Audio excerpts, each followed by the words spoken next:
again to my YouTube channel, Stargazer70. I hope all of you are doing fine there, and good day to all of you. Ngayon, pag-uusapan natin ay ang isa na namang napaka-makabuluhang topic tungkol sa ating nag-iisang si Nora Aunor. Ang aking 16th vlog ay pinamagatang kong Nora, tinambakan ng pinakamaraming awards.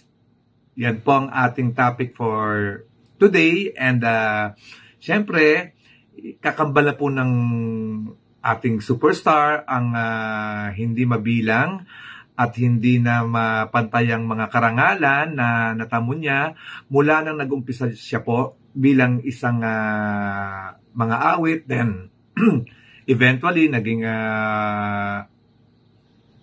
artista na po ang ating si Nora Aunor, di ba? So, Nora has been awarded and nominated for her performance in film, in television, stage, and music in a span of more than 55 years to date. Yes. Balikan natin ang ilan sa mga significant recognitions and achievements ng nag-iisang si Ate Guy. Yes. Kung ako po mapipiliin, marami po sila Marami silang mga karangalan na pwede kong i-share sa inyo. At marami din siyang mga tagumpay na talagang hindi na po maaabot ng kahit na sino man. Kaya lang, dahil sa kakulangan po ng ating oras, piliin na lang natin yung mga, para sa akin po to yung mga most significant achievements of the one and only superstar. Umpisahan po natin dun sa kanyang tawag ng tanghalan na Grand Champion days, di ba? Siyempre, kung wala po yung tawag ng tanghalan na nanalo po ang ating guys natin doon for the past 13 or 14 weeks, hindi po siya papaimbulog sa show business at hindi po makikilala yung kanyang golden voice. Yung pong unang-unang nasa listahan ko, yung kanyang unang-unang naging karangalan bilang isang mga awit. Then, followed by, nung naging artista na po si Ate Guy, eto na po yung pinarangalan siya bilang the first box office queen of Philippine cinema.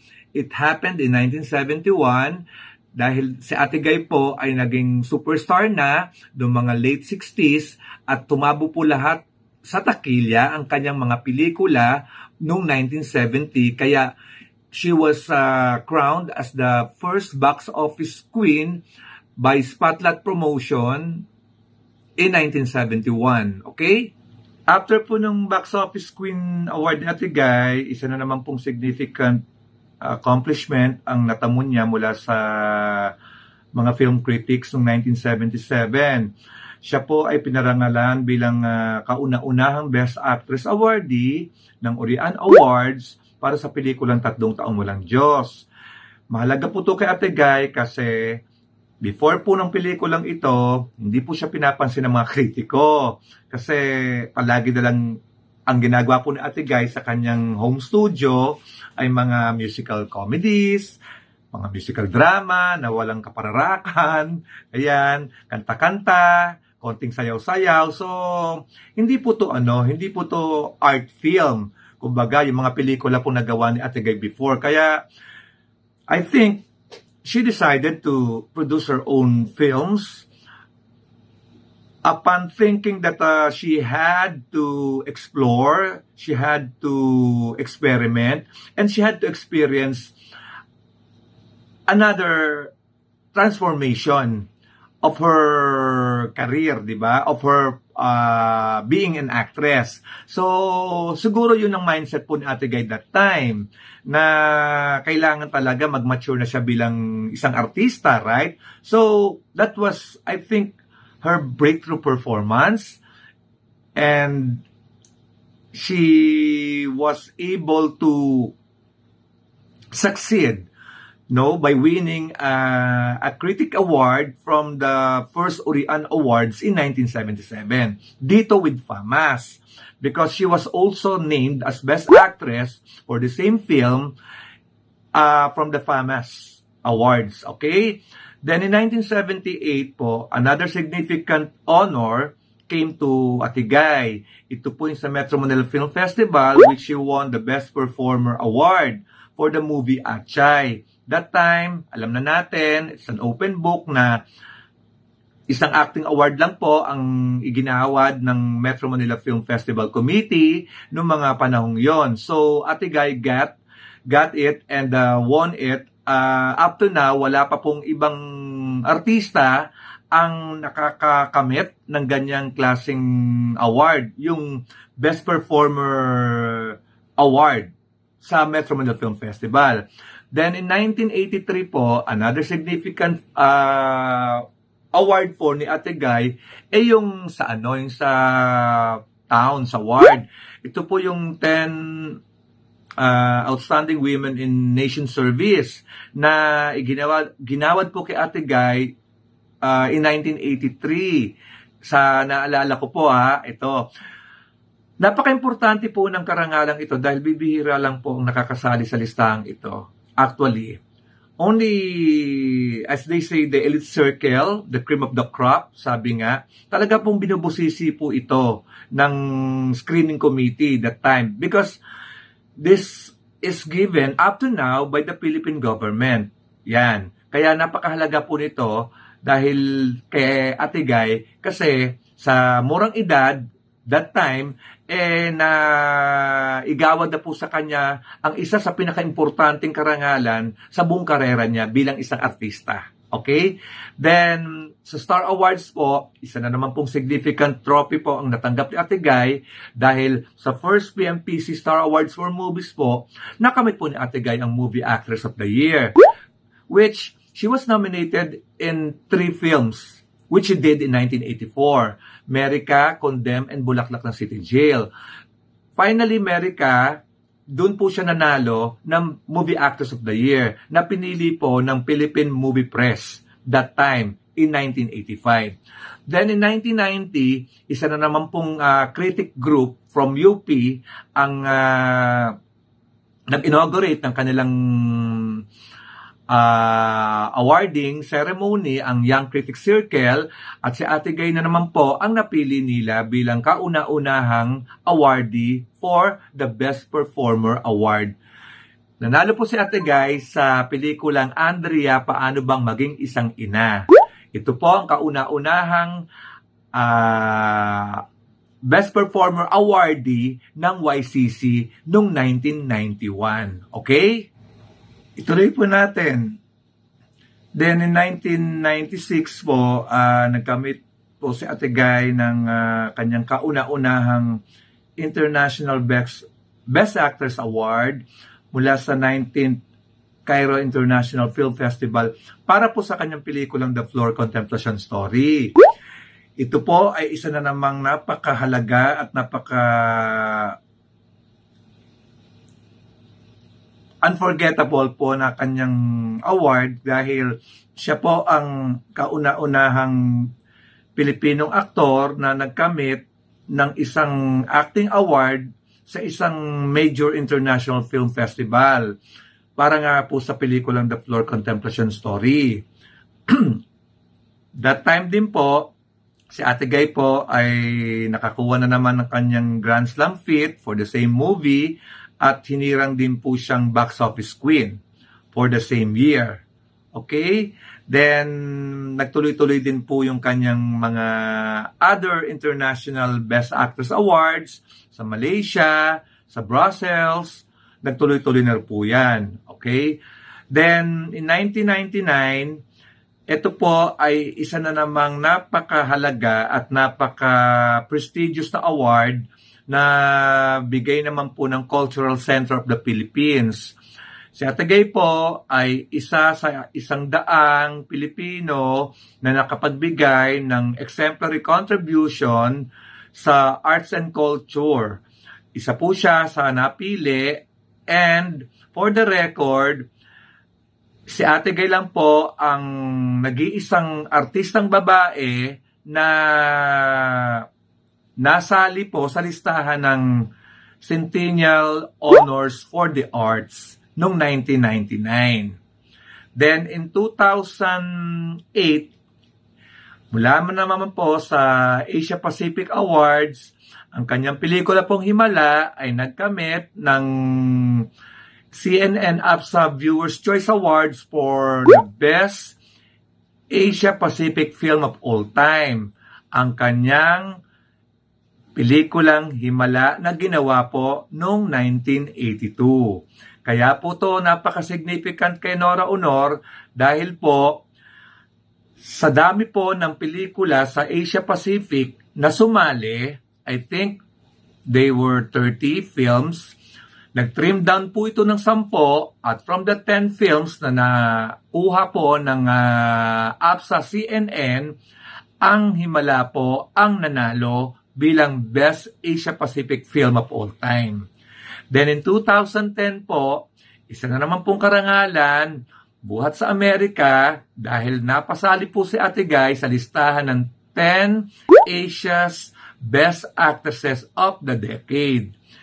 Siya lang po ang tanging Pilipinong artista na nasali po sa ganitong kaprestihiyosong karangalan na ibinigay naman po ng Green Planet Hollywood Awards noong 2010. Okay?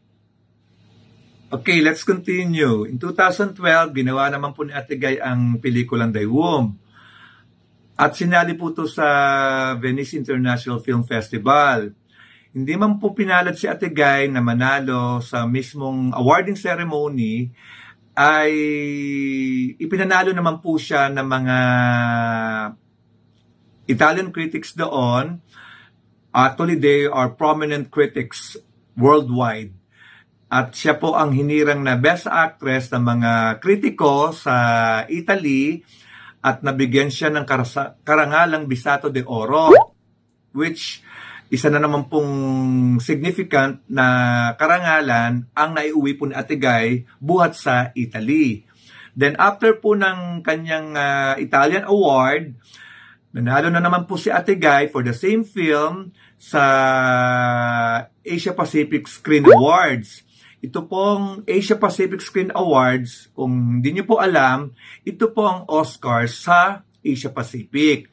Si Ate Guy din po ang kauna-unahang artista na nanalo sa akademyang ito na ginanap po sa Australia. Okay, yung sa Venice po, siya rin po ang kauna-unahang naging awardee doon sa mga Italian critics. Kauna-unahang Pilipino at hindi na po nasundan yan. Hindi po itong mga Pucho-Pucho Awards kamukha ng mga napapanalunan ng iba na minsan may shipment fee pa yung award para makuha. Ewan natin, yung mga ibang nagbibigay ng karangalan abroad, di ba? So, yung iba nasa The Canal. Anyway, then the following year po, still from the movie Daywom, nanalo na naman po si Ate Guy sa Asian Film Awards.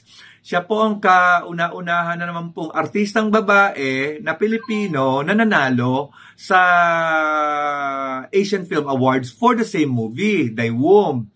Ito po sa jury section na tinatawag nila. At ang Asian Film Awards po, kung hindi nyo po alam, ito po ang Oscar sa Asia. Yes.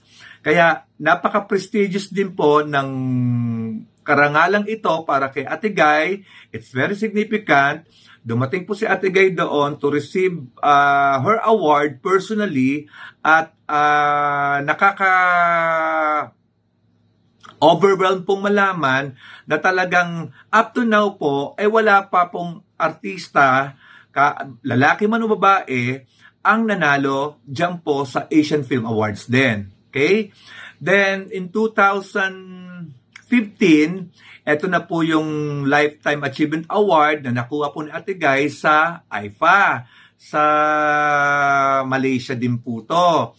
Siya po ang kauna-unahang artista na Pilipino na binigyan ng Lifetime Achievement Award ng IFA that time. As a matter of fact, nakasabay niya pong awardee dito si Jackie Chan.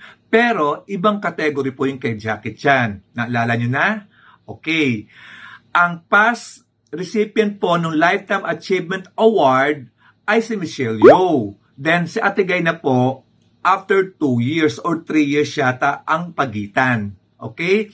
Then, in 2015 din po, nakamit na naman po ni Ate Gaya ang isa na namang significant award mula naman po sa Gawad CCP. Ito po ay ang pinaka-highest honor po na iginagawad ng Cultural Center of the Philippines para sa isang performing artist. Si Ate Guy po ay nagkamit ng Gawad CCP para sa sining. Very significant din po kay Ate Guy yan dahil isa po itong cultural award, hindi po ito acting award. Kaya ito po ay bigay ng mga nasa arts community.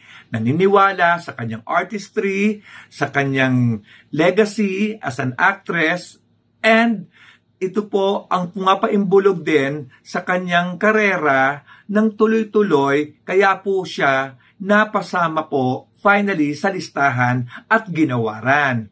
Then after that, ginawaran din po si Ate Guy sa Go-Si Peace Prize. Isa na naman pong significant award po yan na naibigay po sa ating nag-iisang superstar.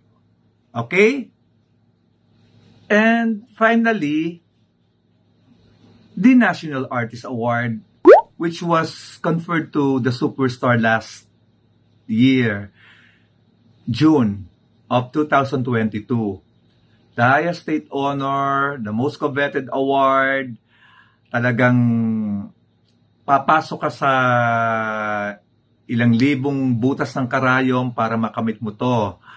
Ate Guy finally got it, and first living Filipino actor na nabigyan ng ganitong napaka-significant, napaka-splendid, at pinaka-matayog at mataas na karangalan na ibinibigay sa isang alagad ng sining. Madami pa pong karangalan si Ate Guy, kaya lang hindi na po natin pwedeng banggitin lahat. Kamukha po nang nasabi ko before, humigit kumulang po both major and minor awards. Kung i-accumulate ko po lahat, nasa 300 plus na po ang mga karangalan po ni Nora Honor. Hanggang ngayon po, sa mga oras na ito, nabibigyan pa rin po ng karangalan ng superstar ng ibang mga civic organizations. Last time na nabalitaan ko, na pagkaloob na po sa superstar, yung kanyang Lifetime Achievement Award sa Japan, at meron pa pong isa, yung Pacific Global Excellence for National Artist Award, na pareho pong naigawad sa superstar ngayong taon. Congratulations, Ate Guy. Talagang tinambakan ka ng awards, ng pinakamaraming awards. Kaya ang titulo ko dito ay Nora, tinambakan ng pinakamaraming awards up to now yan.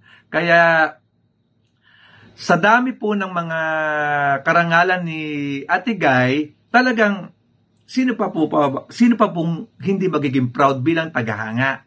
Ako po ay talagang hangang-hanga po sa superstar, sa kanyang mga nagawa, sa kanyang mga na-contribute, sa kanyang mga na-share, sa kanyang mga naituro, sa kanyang artistry, sa kanyang galing bilang isang artista. Sa dami po ng mga karangalan niya, buhat pa sa National Centennial Commission, sa UNESCO Dream Center, sa patnubay ng sining ng Kalinangan, ang City of Manila, sa mga karangalan niya sa akademya, sa iba pang mga international film festivals na kanyang sinalihan, sa mga local awards naman po dito, Andyan ang FAMAS, andyan ang Star Awards, ang Urian na nagbigay sa kanya ng pangatlong Actress ng Dekada Award na siya lang po ang kaisa-isang artista na reach yung ganong feat na 30 taon siyang naging actress ng dekada ng Urian. And of course, sa music side naman po, sa Aliw, sa Awit Award, sa PMPC, what they call this, yung Star Awards for Music, sa theater, sa PUP, sa PETA, marami pa po siyang mga karangalan na ipagmamalaki. Nakausap ko po si Ate Guy before about these awards. Ang humbly lang niya pong sinasabi palagi na nagpapasalamat siya sa lahat ng mga karangalan at lahat naman po ng karangalan daw na natatanggap niya ay buong puso niya pong pinapahalagahan at napakahalaga po at napaka-importante daw po sa kanya nito. Magmula ng kanyang pag-uumpisa bilang singer hanggang po maimbulog na po siya sa mundo ng pag-aartista. Nora Aunor will always be an epitome of brilliance and excellence. There's no doubt about her artistry, about her prominence, about her being so popular. Up to now, she has been regarded as the greatest actress of Philippine entertainment. No doubt too. Nobody will ever suspect of her brilliance, of her greatness, because I believe that Nora Aunor has a lot more to share, a lot more to give as an artist. And by the time that she gets older, by the time that she wants to retire, I think she has everything career-wise. She already received numerous and countless achievements which she was not even thinking of. She was not even expecting for. That is the superstar. That is the greatest actress. That is an icon. That is a legendary thespian that we know from the 60s up to this moment. Maraming salamat po sa inyong lahat, sa inyong walang sawang pakikinig at panonood sa aking YouTube channel. Sana po'y nagustuhan nyo ang ating talakayan ngayong araw na ito. Hanggang sa muli, don't forget to subscribe, like, and share my YouTube channel, Stargazer70. Mag-ingat kayong lahat dyan, and God bless you all.